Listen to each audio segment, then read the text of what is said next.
Okay, let's dive right in. Some really big changes are on the horizon for Social Security, and they're set to kick in starting in 2026. Now, whether you're already retired or you're still in the workforce, these updates are almost certainly going to affect you. So we're going to break down the 8 most important changes so you know exactly what's coming. And here's the real kicker. These changes officially start with the January 2026 payments. Yeah, you heard that right. That means you've only got a couple of months to really wrap your head around what's coming. Take a look at your own situation and make any tweaks. So you're definitely going to want to pay close attention. All right, first up, let's get to the one thing everybody wants to know about, the money. Specifically, the amount that's going to hit your bank account each month. This is the change every single beneficiary is watching, so let's see what the numbers look like for 2026.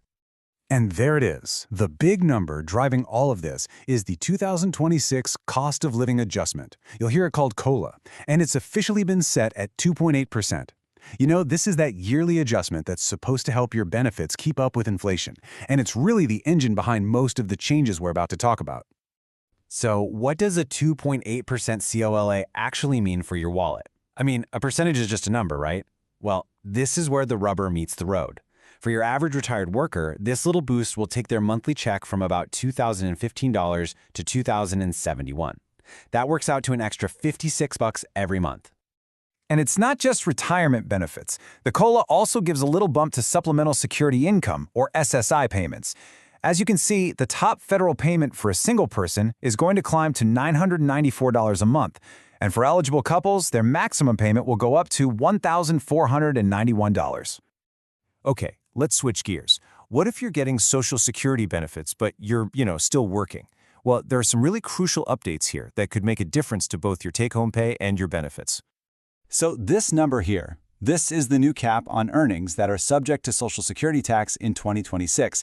It's jumping up to $184,500. What that means is, if you're a high earner, you're going to be paying Social Security taxes on a bigger slice of your income next year. Now, this one is huge for anyone who's collecting benefits before they hit their full retirement age. It's called the Retirement Earnings Test. For 2026, you can earn up to $24,480 a year with no penalty at all. But if you earn more than that, they'll hold back $1 for every 2 you go over. Now, in the year you actually hit your full retirement age, that limit skyrockets to $65,160. And the penalty is a lot gentler, just $1 for every 3 you earn over. We've also got some really important updates for folks receiving disability benefits. The Substantial Gainful Activity Threshold, that's the SGA, which is basically the level of earnings the government considers substantial, is going up to $1,690 a month for non-blind individuals. Also, the trial work period amount, which lets you kind of test the waters and work for 9 months without losing your benefits, is increasing to $1,210 a month. Okay, let's pivot. Maybe you're not collecting benefits yet. You're still planning. You're still working toward that future retirement.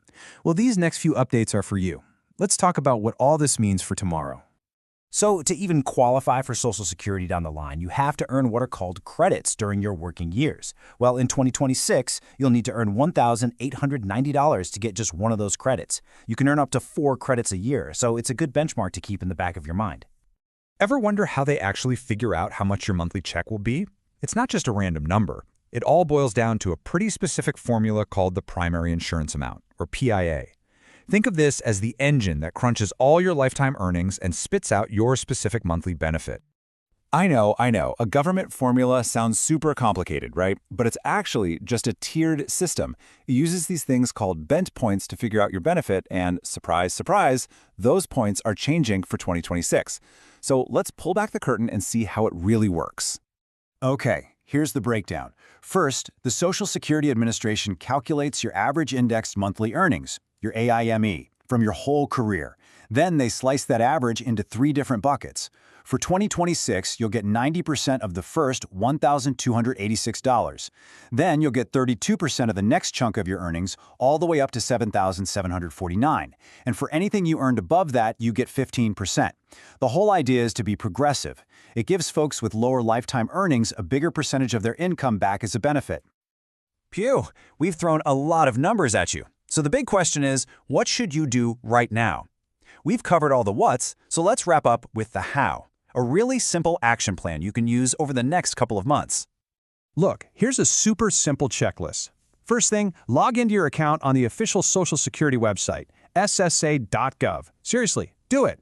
While you're in there, check your earnings record. Make sure it's accurate, because any mistakes could actually lower your benefits down the road. You should also be able to see your official 2026 benefit notice soon. And finally, take all this new info and just review your personal budget. See how these changes are going to affect your bottom line. You know, this quote here really just nails it. These aren't just numbers on a screen. Whether we're talking about the COLA, the earnings test, or that tax threshold, every single one of these changes has a real-world impact on your money and how you plan for the future. And really, that's what it all comes down to, isn't it? Now that you know what's coming down the pike in 2026, the ball is officially in your court. Your benefits are changing, so the only question left is your plan ready? Taking a little bit of time now can make all the difference. Thanks for joining us for this